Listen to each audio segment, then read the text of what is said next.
Morning বন্ধুরা, আজকে রান্না হবে এই যে এটা দেখছো, দেশি ওল। মাদ্রাজি ওল অনেক বড়, একটা ওল প্রায় 3-4 কেজি ওজন হয়। আর এটা দেশি ওল, বেশি ওজন না, 150 গ্রাম ওজন। আর এখানে ওরকম ছোট ছোট দুটো কেটে নিয়েছি, আর এই হাফ এটাও কেটে নেব। কি সুন্দর লাল একদম বাড়ির দেশি ওল। আজকে রান্না হবে এই লাল শাক ভাজা আর এই দেশি ওল দিয়ে। আর এই চিংড়ি মাছ এনেছি, এখনও আমি খুলিনি। খুলে ভালো করে পরিষ্কার করে কেটে ধুয়ে তারপরে তোমাদের দেখাবো। আর হবে এই উচ্ছে, আলু, বেগুন আর কাঁচকলা দিয়ে হবে, আর বড়ি দিয়ে হবে শুক্তো। আর এই দেশি ওল দিয়ে আর চিংড়ি মাছ দিয়ে আর তেঁতুল দিয়ে টক হবে।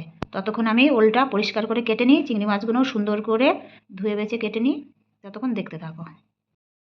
এই আমার ওলগুলো সুন্দর করে কেটে নিয়েছি।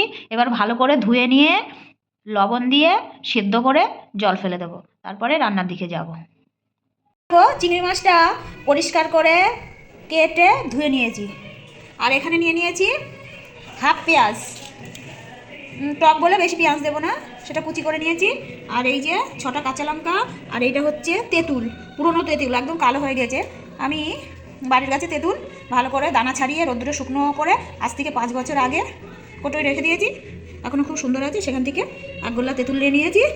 এটা জলের মধ্যে ভিজিয়ে চটকে গোলাটা বের করে নিয়ে তরকারিতে দেবো। আর এই যে সেই ওলটা, দেশি ওল, সেটাকে লবণ দিয়ে সিদ্ধ করে জল ফেলে নিয়েছি।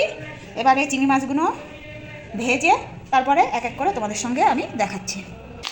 এবার দেখো, পেঁয়াজ আর কাঁচা লঙ্কা দিয়ে চিংড়ি মাছটাকে লাল লাল করে ভেজে নিয়েছি। এবার আমি এটার মধ্যে দিয়ে দেব পরিমাণ মতো লবণ, আর দিয়ে দেব পরিমাণ মতন হলুদ, আর দিয়ে দেব পরিমাণ মতন জিরা গুঁড়ো। এবার দিয়ে একটুখানি কষে নেব, নিয়ে তারপরে এই কষা হয়ে গেছে। আর চিংড়ি মাছটা দেখো কি সুন্দর লাল লাল করে ভাজা হয়ে গেছে। এবার এর মধ্যে আমি দিয়ে দেব ভাপিয়ে রাখা ওল, দিয়ে এটাও একটু ভালো করে কষিয়ে নেব, নিয়ে তারপরে জল ঢেলে দেবো।